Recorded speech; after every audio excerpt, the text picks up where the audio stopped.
went his way into the hearts of Africans. And in their despair, wise men of the Mashona people, wise men of Matebele people, tried to make Cecil John Rhodes one of them. They told him about the secrets of the Matopo Mountains, that under the Matopo Mountains lies a city of great wisdom, which is the home of the last survivors of the Chitauri god beings in that part of Africa. And if you go to the Matopo Mountains and you carry a 4-pound hammer and you strike certain parts of that landscape with that hammer, it gives out a hollow sound which shows you that there are caverns deep underground there. There are two sets of mountains. There is the Matopo Mountains, and then to the east of Zimbabwe, there are the great mountains known as the Inyangani, the Weeping Moon Mountains. There, even now, people disappear without trace. Sometimes a person would disappear for several days and reappear a few days later, not knowing where he had been or where she had been. And white people have disappeared there. Black people in their thousands have disappeared there. It was there that I also went missing for 4 days in 1959 in one of the most traumatic experiences of my life. What happened? It's a long story, sir. My teacher, Elizabeth Moyo, had sent me to get a special herb which grows only on the foothills of those mountains. It was just an ordinary day like any other, just beautiful day like this one outside here. And I love the African wilderness. I'm at home in the bush, especially in the days when I was still in good health. I love the animals. I love their smell, and I love the smell of the vegetation. And I was looking for this herb when all of a sudden a bright blue mist fell all around me. It took me some time to react to this strange thing. It was a hot day, and all of a sudden the temperature around me dropped. It was as if I was on the slope of a very cold mountain, but it was a warm day. And then the next moment, I was in what appeared to be a metal-lined tunnel, a caving tunnel, and I was lying on what looked like a workbench, a very large workbench of some kind. You know, an iron table which an engineer or somebody working with metal would use for welding and cutting metal upon.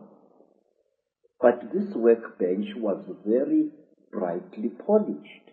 And there I was lying there with my trousers missing and only my khaki shirt, when I saw again through what appeared to be like blue mist a number of moving objects, which at first I thought were dolls.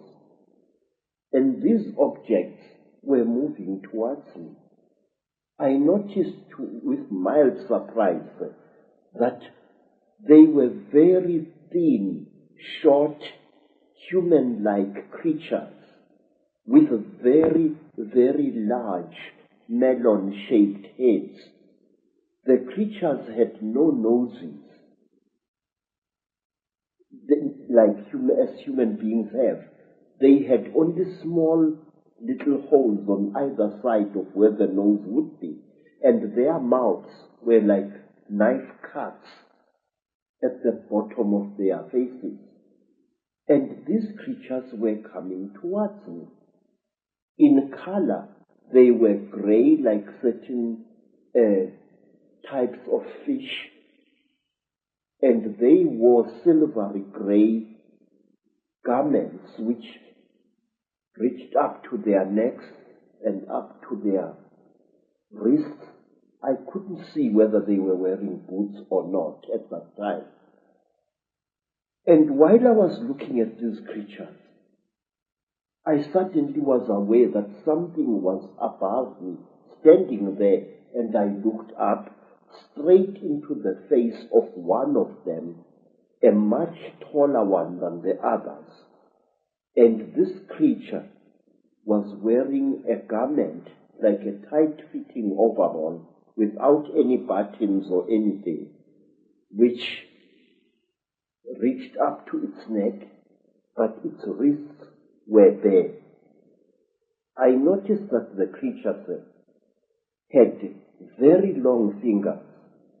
Its fingers had extra, and each of its fingers had an extra joint, and it ended in a claw, a black claw like that of a chicken or a certain kind of bird, and that its thumb was not here, but here in the middle of the hand.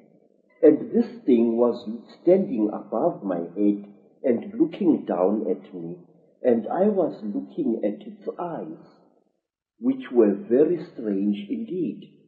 It was as if it was wearing plastic goggles over its eyes.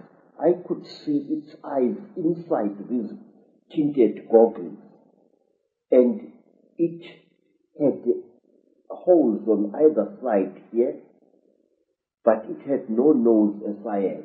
Its jaws were very small, and its mouth was a slit with tiny little scale-like things where its lips should be.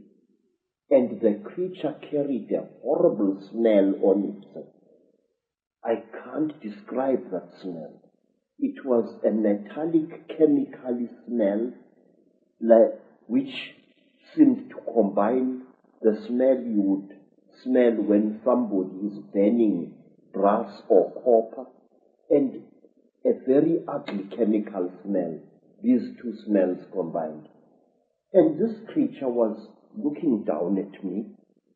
I was frightened, but I could not move. And the next thing I knew was a terrible pain on my left thigh. It was as if somebody had just stabbed me right to the bone.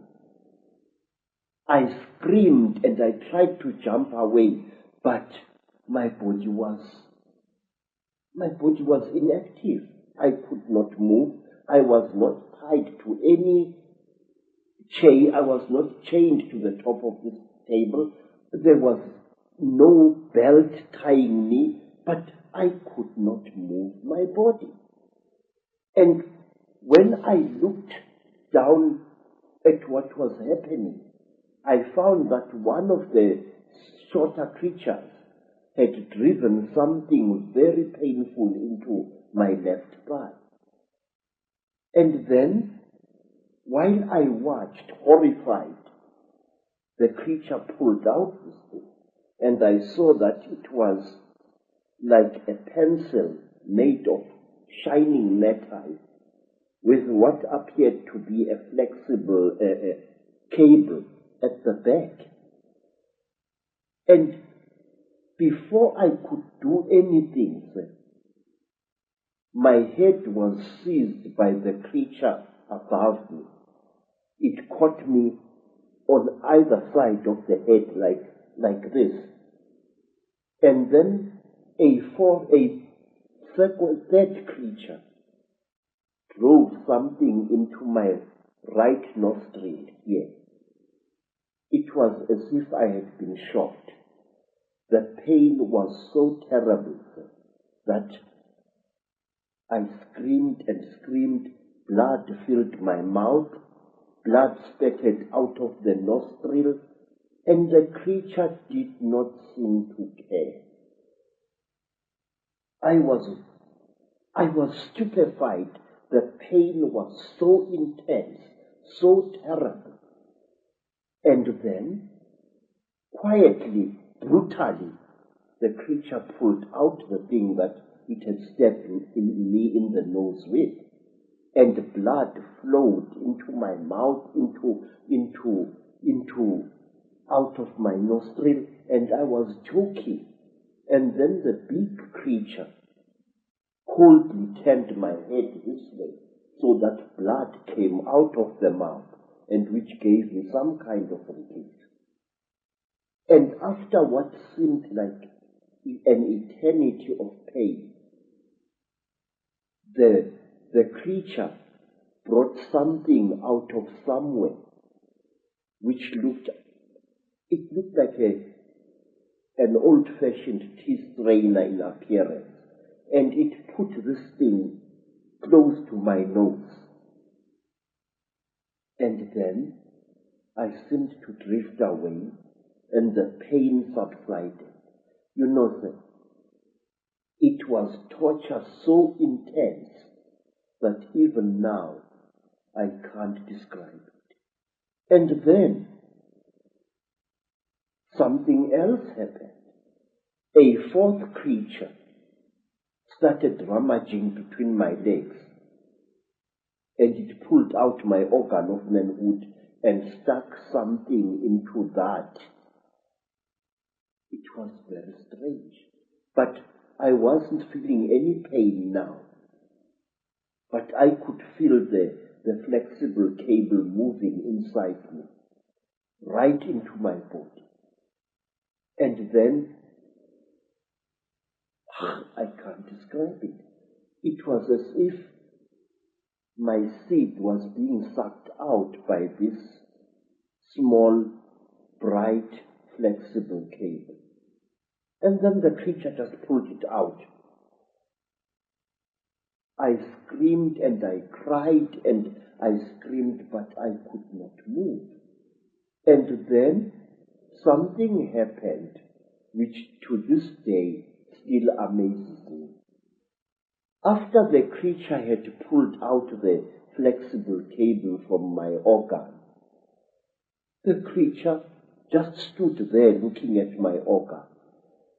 And I was so terrified that I urinated, and accidentally urinated against the chest of the creature. It jumped away as if I had shot it, and it stumbled backwards. But its face didn't show any expression. Its mouth didn't even open, but the way the creature reacted, trembling all over, it was as if I had really hurt it, but it was wearing this kind of garment. And after that, I was left alone, except for the big creature which stood to my right side this time, with its arms folded, looking down at me. And then, while I was looking at this creature, trying to appeal to it, no pain anymore, no pain, please, I was pleading. Pictures suddenly flooded my mind. Pictures of buildings sunk in a red lake of water. Buildings rotting away. Buildings that appeared as if they had been bombed. And cities sunk in terrible mud. Trees sticking out like rotten ghosts. Trees without leaves, without branches, sticking out of the mud as if they had been poisoned. I saw visions of this. And then, through an entrance which I had not seen before, came a strange and terrible being.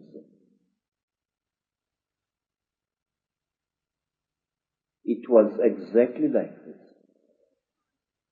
It was tall, made entirely of metal, with burning eyes and a snout. It didn't do anything. It just moved and came to stand at my left side. It didn't touch me or anything like that. It just stood there, making a strange humming sound. Wow, wow, wow, wow, wow, wow, like that. And then, sir, from behind this metal creature, there appeared another creature. It was so radical.